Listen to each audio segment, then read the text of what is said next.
diets don't work. Have you said it? Have you heard it? Have you felt it? I hear it a lot. Okay. Well, let's put fad diets aside, because they don't work. They're ridiculous. Anything that tells you, like, oh, eat 500 calories for 5 days out of your week, or inject yourself with a hormone called HCG, or put a fire hose up your backside, turn it on full blast, do this 5 days in a row. Like, no. Cut out a major macronutrient. No. That is ridiculous. Now, however, if we're talking about the simple science of nutrition, right, and biochemistry, eating less calories, moving more often, and using common sense with your food choices will work. Oh my goodness, hold please. I'm not recording this again. I'm not recording this again. So, all right, if losing weight is as simple as eating less, moving more, and using common sense with your food choices, why is it so hard? Why do so many struggle to accomplish it? Or let's say they do, why do so many gain it back? Okay? And here's why. We are overweight because we choose to be. We eat more food than our body needs because we choose to. It provides us with something. Somebody is fat because they want to be fat. They don't like it, right? You don't like the sound of it. It seems really callous and shitty, but in fact, it's the opposite of that. And I'm going to explain. We engage in destructive habits, be it eating too much, drinking too much, smoking, taking pills, dating assholes. Not because you're weak, lazy, stupid, lack self-control. No. It's because at one time or another, these habits enabled the individual's psychological survival. And you might be thinking, yeah, it's bullshit. But it's so true. And I'm going to give you an example, okay? Here's a perfect example. Years ago on Biggest Loser, there was a father and son team, all right? And the son was about 18 years old. They're doing great. They're on the ranch for like a couple months. They lose like, I don't know, 100 plus pounds each. They're crushing it. So it's the holidays. They go home for the holidays. And, they go home and all the contestants come back. We weigh them in. We see how they did. So this contestant loses 7 and this guy loses 10. This chick loses 8 and everyone's crushing it. And the father of my little father-son duo gets on the scale. He loses nothing. It's like, okay, something's off, right?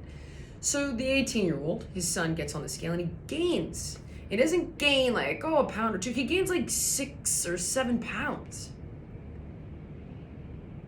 And all the other contestants are like, oh shit. Just gonna kill them. But of course, that's not what I did. So I come in the next day and I sit down with this kid and I'm like, all right, just walk me through it. Just tell me what happened from the moment you left the ranch. So he's like, well, I packed my snacks. I couldn't find healthy food at the airport. The day was crazy with the traveling for 2 days and I couldn't get my exercise, blah, blah, blah. So I'm like, okay, got it. Yep, all right. You get home, then what happens? Day 1, at home. All the friends are there, the family's there, mom is there. The front door flies open and mom, upon seeing her much fitter, much thinner husband and son, starts sobbing. And I don't mean tears of joy, okay? She's not a bad person, but mom is also overweight. So upon seeing the much fitter, much thinner husband and son, she feels abandoned, ashamed, less than. She becomes depressed and she starts to withdraw. So what does my kid do? My 18-year-old? He slams the brakes on the weight loss and he starts eating with his mom. So what does the food provide him? In the most obvious sense, an emotional connection to his mother. And when he starts to lose weight, what does it cost him?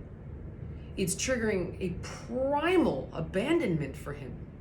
So when I tell you that someone is fat because they want to be fat, it's because he would rather hold the weight than feel that emotional terror of a primal abandonment from his mother. It's nobody's fault. Nobody's an asshole. Nobody's bad. Nobody should be judged. It just is. And in understanding what it is, it's the only way to move forward. And this is the bigger problem. This is why diets don't work for so many. So what do we do, right? What do we do if it's this serious? And it is. So we can utilize food as a defense mechanism against pain, as a coping mechanism to gain a sense of control, to gain a sense of protection, to oh my God, I could literally go on and on and on. Comfort. It helps us maintain an ego state of when we were younger. It helps us feed deeper psychological hungers. And the list goes on and on and on. It takes years. It takes time. It takes work. It takes a hell of a lot. And I don't tell you this to intimidate you. I tell you so that you understand it's not you. It's not because you're weak, dumb, lazy, or stupid. If you're judging somebody for being overweight, it's not because they're any of those things. So don't be an asshole and don't judge them. Is it healthy for them? No. So don't lie to them either. But the reason I bring this up is because I see so much misinformation that's politically correct. And what kind of begot this video is this intuitive dieting thing I did a video on, right? And one of the principles in particular is the one that talks about, hold on. It's, what is it? Oh, unconditionally eat. So you give yourself permission unconditionally to eat what you want, so we don't trigger feelings of deprivation. Okay, this is so ass backwards, I don't even know where to begin, and here's why. I want you to think of it like this. You've broken your toe, okay? And you've got a dog that runs around the house and steps on your toe. So you're like, oh my God, I've got to give away the dog because the dog is stepping on my toe. And what are you gonna do? You're gonna and then what if your toddler steps on your toe? What if you're gonna rearrange everything in the house so we don't step on the injured toe? No, you have to heal your toe, right? So saying I'm gonna do whatever I want with food because I will not trigger my deeper sense of deprivation is not healing the deeper sense of deprivation. The way forward is to deal with the deeper feelings of deprivation because it isn't about food. You're playing it out with food. But the deeper deprivation is a historical feeling deprived when you were younger. At some point. So maybe feeding yourself with the food helped you survive the feelings of deprivation that were coming from outside of you, from somebody who didn't give you the love, the support, the validation that you needed at one time or another in your life. That's why this pop culture PC bullshit is not the way forward. And it fundamentally disempowers you. When we say things like, get angry at diet culture, what the fuck good is that gonna do? What are you talking about? All you're doing is projecting your anger, right, at the person who didn't love you the way you needed to be loved or didn't give you the things you needed onto diet culture because it's safer than putting your anger where it belongs. Because that, holy hell, is way too painful. Our whole culture has become psychophobic. We're terrified of what's inside of us, so much so that we don't want to hear the truth. God forbid someone tells the truth, we're gonna cancel them. You're canceled. I'm gonna ruin your life. Guys, here's the thing. I also understand, by the way, that people who are overweight are marginalized and judged. So, of course, they're gonna turn around and say, fuck you, I don't care what you think about me. Defense mechanism. I love being overweight. Defense mechanism. You can't hurt me with this anymore. Defense mechanism. This stuff is so deep psychologically. So what do we do? Well, look, I would love it if you would get a great therapist, a great psychoanalyst that understands this and works in this field. That would be ideal. But There are a few ways forward. It can be done. It has been done without a great therapist, even though it's a hell of a lot easier to have one. So the first thing is you gotta take responsibility. And I get that there are times in our lives where we were victims. I get it. We've all been there, right? Where you're out of control and, someone hurts you. It happens. But we perpetuate this abuse by doing it to ourselves with food or shitty relationships or drugs or whatever, this or that. If we cannot appreciate that this is a decision we're making to perpetuate this pattern, that we are choosing this, we're fundamentally disempowered to change. You can't change if you're a constant victim. So being a victim of diet culture is just perpetuating your victim status. It isn't empowering to you.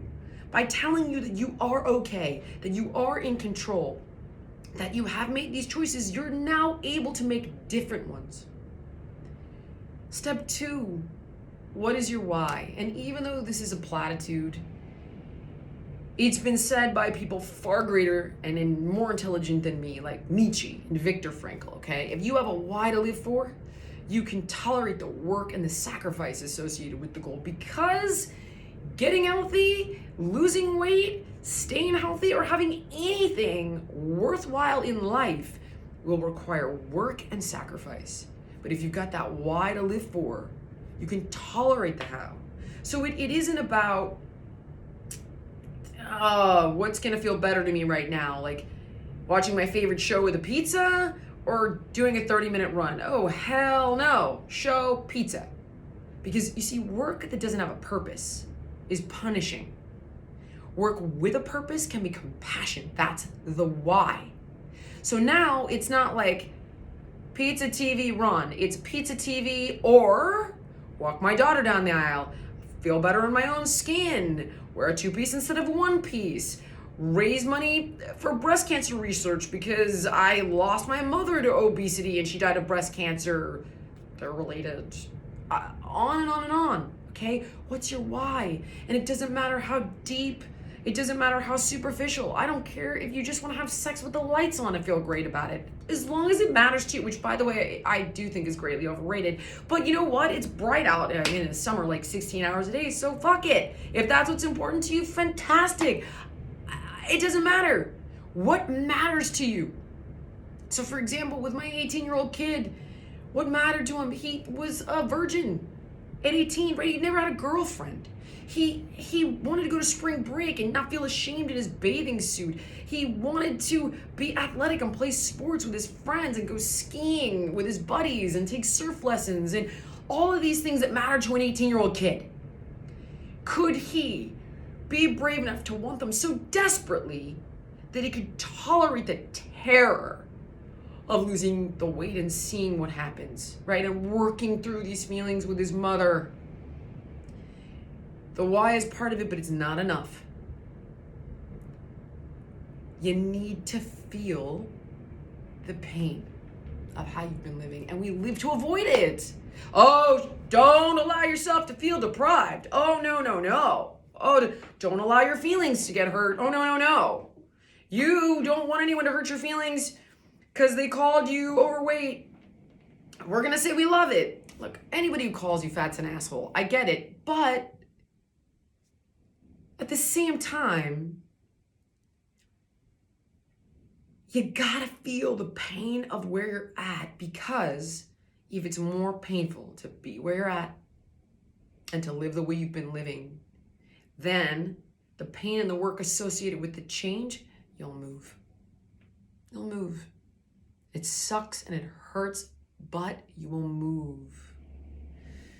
But we're so busy numbing everything all the time that we don't allow ourselves to feel the fear of orphaning our kids.